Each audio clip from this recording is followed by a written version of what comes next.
The question was whether or not you could do it with a non-vocal child. That's a whole nother thing to discuss the difference between verbal and vocal. But basically, Yes. let's just say a non-vocal child. That doesn't mean they can't necessarily communicate, but they're just not doing it through speech, let's say, right? Yes. So yes, skills can be used with those type of children. Skills is basically based off of child development, going from infancy skills and moving upward toward adolescent skills.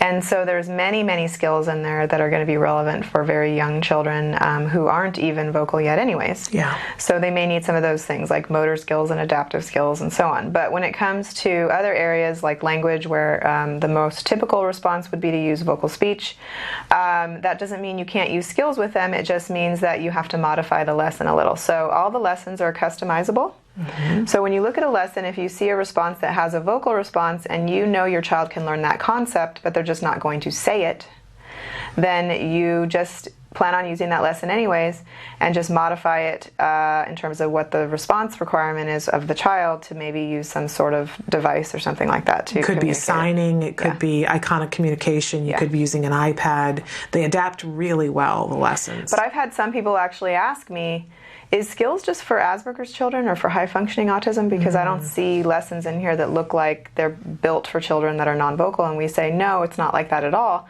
It's just that we can't create a curriculum that would be able to have every single response option like that available because we already have 4,000 things in there. Right.